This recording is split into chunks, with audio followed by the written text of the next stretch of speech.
You think you understand what now means. You don't. You believe the present is obvious because you feel it. You experience a moment that seems sharply defined, separating what has already happened from what has not yet occurred. This sense of immediacy feels undeniable, so you assume it must reflect something fundamental about the universe. It does not. What you call now is not a feature of reality. It is a feature of how your mind organizes information. Your confidence comes from continuity. Every perception you have ever had arrives in what feels like a present moment. Sounds, images, thoughts, and sensations appear together, giving the impression of a shared instant. From this, you conclude that the universe itself must be arranged around a universal present, a moving slice of reality that advances uniformly. This conclusion feels unavoidable because you have never experienced anything else. That is precisely why it is unreliable. Discomfort begins when you realize that the universe does not provide a single shared present. Events that are simultaneous for you are not simultaneous for another observer moving relative to you. This is not an illusion caused by measurement error or delayed signals. It is a structural feature of space-time. The ordering of events depends on the observer's state of motion. There is no global agreement on what is happening right now. If now were a fundamental property, this disagreement would be impossible. At this point, intuition tries to retreat. You may accept that distant events are tricky, that simultaneity is hard to define across large separations, while still believing that a true present exists locally. Surely here, where you are, now must be real. But this belief collapses under the same scrutiny. Even locally, what counts as simultaneous depends on how you define time. Change your frame of reference, and the set of events you label as present shifts. The universe does not privilege your frame. It does not anchor reality to your experience. The contradiction becomes unavoidable when you recognize what now would have to be if it truly existed. It would need to carve the universe into past, present, and future in an observer-independent way. It would need to define which events are real at this moment and which are not. But space-time does not allow such a division. All events exist within the structure, related by intervals, not ranked by a universal present. The universe contains what you call past and future, without distinguishing one as more real than the other. This is deeply unsettling because it reverses a basic assumption. You believe the present is what exists, the past is what no longer exists, and the future is what does not yet exist. The universe does not respect this hierarchy. It does not promote one slice of space-time to privileged status. Events are not waiting to become real. They are already part of the structure, regardless of when you encounter them. The deeper mechanism becomes clearer when you examine what your experience of now actually depends on. It depends on information reaching you. Signals arrive at finite speed. Your brain integrates them over a short interval and labels the result as a moment. This integration window feels sharp, but it is not. It is a biological approximation. The universe does not pause to align signals so that a true present can be constructed. Your nervous system does the best it can with what arrives. This means that now is not discovered. It is assembled. It is a convenient fiction that allows you to function as a conscious system embedded in space-time. Without it, decision and memory would be impossible. But necessity for survival does not imply fundamental truth. The universe is under no obligation to organize itself around the shortcuts your biology requires. Once this is understood, the sense of contradiction sharpens further. If there is no objective present, then the flow you feel so strongly cannot be something the universe itself possesses. It must be something else, something local, something emergent. The universe does not move from past to future. It contains relations that allow certain systems to experience change in a particular order. The unavoidable conclusion begins to form quietly. Now does not exist as a universal feature because the universe does not need it. It functions perfectly without privileging any moment over another. What feels immediate to you is not immediate to the cosmos. It is a product of perspective, not a property of reality. If the present moment is not written into the structure of the universe, but assembled by your own limitations, which part of your certainty about now feels hardest to let go? The discomfort does not resolve. It deepens because intuition now attempts a quieter defense. Even if there is no universal present, you may still believe that something special is happening where you are. That whatever the universe does globally, there must at least be a privileged now attached to your own existence. This belief feels modest. It is not. It simply relocates the same error. You assume that your present moment must be real because you are experiencing it. Experience feels immediate, it feels undeniable. But immediacy is not a physical category, it is a neurological one. The universe does not register experience, it registers relations, and relations do not privilege one observer over another. Discomfort intensifies when you recognize that two observers passing each other at different speeds will disagree not only about distant events, but about which nearby events are happening now. This is not a flaw in measurement. It is not a limitation of technology. It is a direct consequence of how space-time is structured. There is no hidden layer where the universe corrects this disagreement. Both descriptions are equally valid. The universe does not choose between them. This creates a contradiction intuition struggles to tolerate. You feel as though you are located at the edge of reality, where the present is being created. But space-time does not have an edge. It has no advancing front. There is no cosmic cursor moving forward, illuminating one slice as present while leaving others behind. If there were, it would have to move in time, and that immediately collapses into circularity. A present that moves would require a second time in which it moves. The universe does not provide this. At this point, intuition often appeals to consciousness. Perhaps now is real because awareness is real. But awareness does not create time, it samples it. Consciousness does not anchor the present, it reacts to information that has already arrived. Every sensation you experience is delayed. Light takes time to reach your eyes. Signals take time to propagate through your nervous system. By the time something feels present, it is already past in every physical sense that matters. The deeper mechanism becomes unavoidable here. What you experience as a single moment is actually an interval. Your brain stitches together signals arriving at different times and smooths them into what feels like simultaneity. This smoothing is necessary. Without it, perception would fragment. But smoothing is not discovery. It is construction. The universe does not deliver moments ready-made. It delivers signals. Your mind assembles a usable approximation and labels it now. This realization sharpens the unease. If now is assembled, then it is not located anywhere in space-time. It does not correspond to a slice of the universe. It corresponds to a processing window inside your brain. Different observers have different windows. Different systems integrate information differently. There is no reason these windows should align, and they do not. Here, another intuition collapses. You believe the present separates what is fixed from what is open. The past is settled. The future is undecided.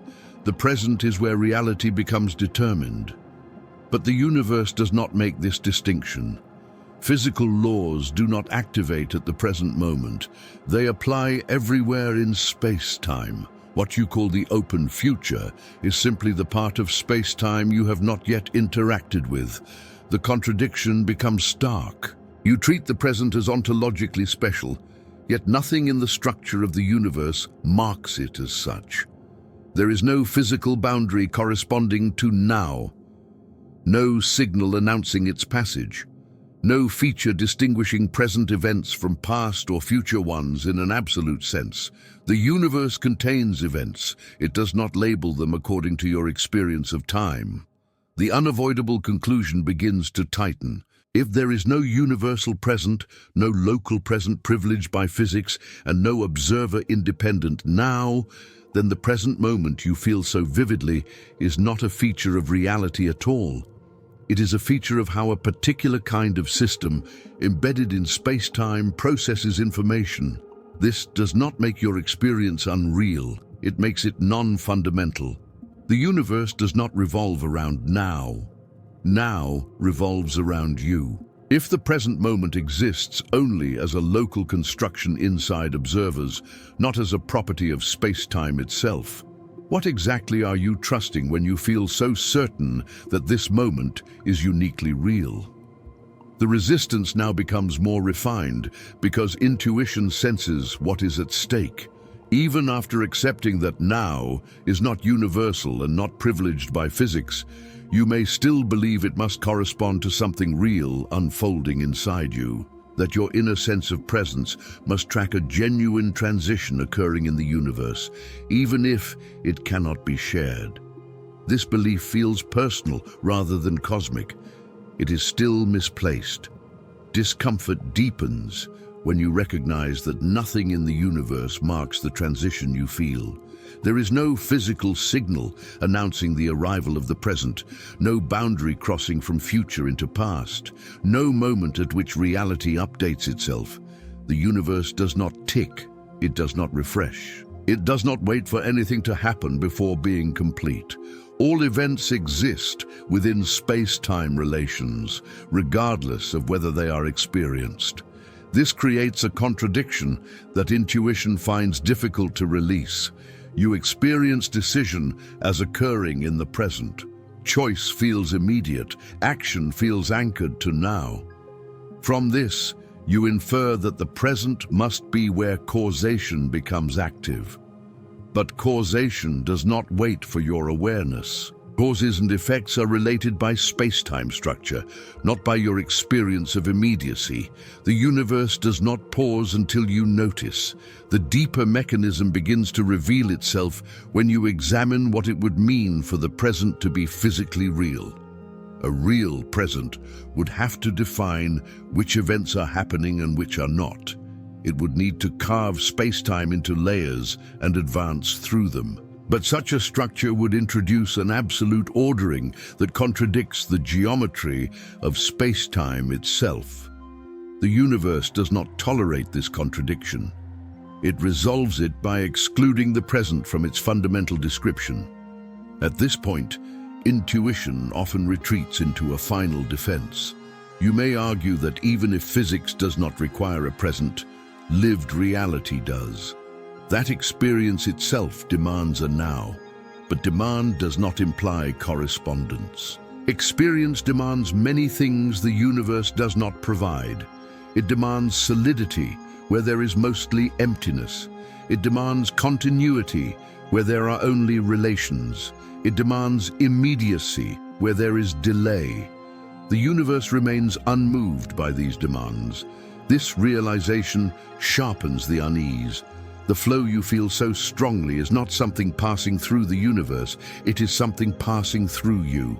Your brain orders information, constructs memory, anticipates outcomes, and generates the sensation of passage as a byproduct of this activity. The universe does not flow. Systems within it process change in ways that feel like flow from the inside. Here, another intuition collapses quietly.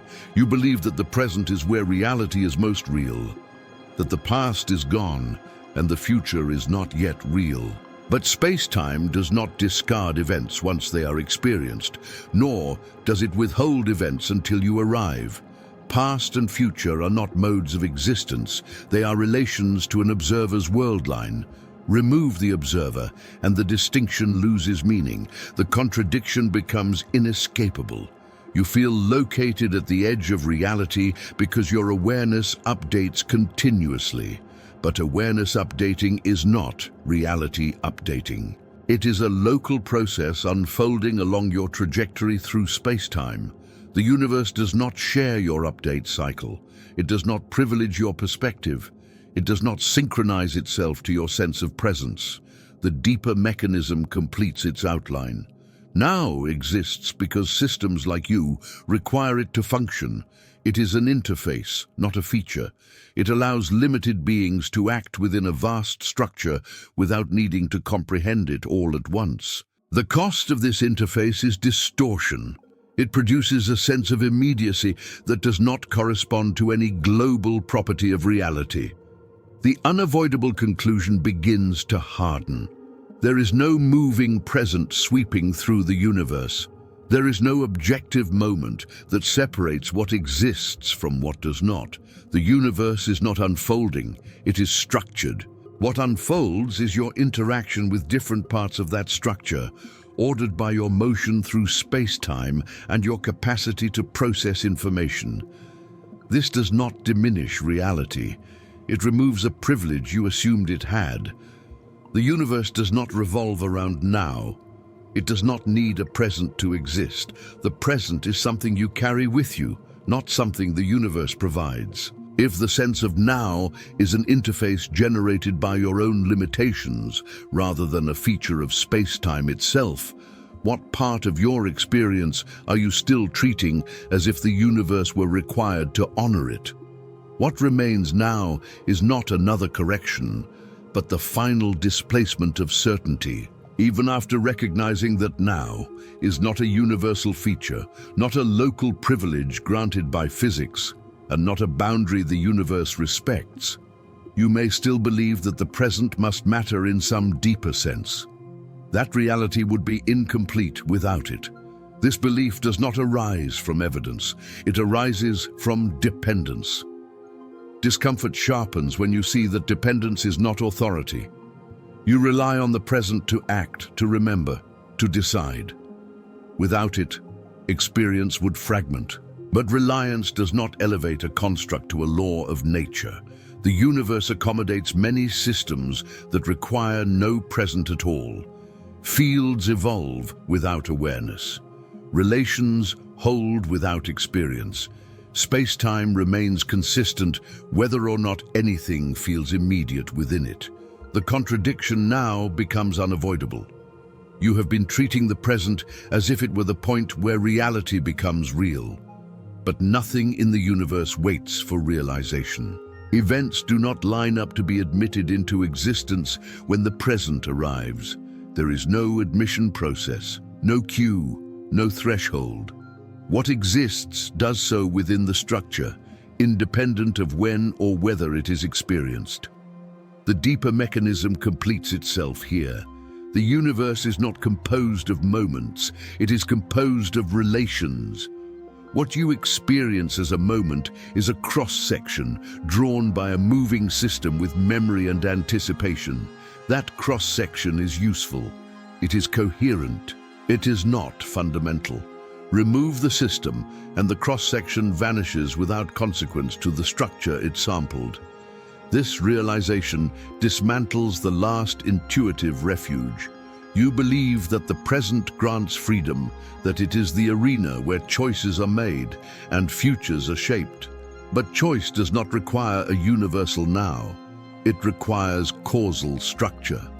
Causality does not privilege a moment. It relates events across space-time. Decisions occur along world lines, not at a cosmic present. The universe does not pause to allow choice. It permits choice where its structure allows interactions to have consequences. Here, the sense of loss becomes precise. If there is no objective now, then the feeling of being at the center of unfolding reality is an illusion. Not a mistake, but an interface. It places you at the center of your own processing, not at the center of existence. The universe does not revolve around your immediacy. It remains indifferent to it. The unavoidable conclusion settles without drama. Now does not exist in the universe because the universe does not need it. It functions without a present, without a flow, without a privileged moment. What exists is a four-dimensional structure in which all events are related, not ranked by immediacy. The present you experience is real as experience, but not as ontology. It is something you generate, not something the universe provides. This conclusion is unsettling because it removes a comfort you did not know you were relying on, the comfort that reality is arriving where you are, the comfort that existence is synchronized with your awareness. It is not. Reality does not arrive. You encounter different parts of it as you move through space-time, carrying with you a constructed sense of immediacy that helps you function but does not describe the whole. Nothing about this diminishes the universe. It clarifies it. The universe is not missing a present. It never required one. What is missing is only the assumption that your experience of time must be reflected in the structure of reality itself. If now is not written into the universe, but carried by observers as a functional illusion, which part of your sense of certainty was actually anchored to that illusion rather than to reality itself?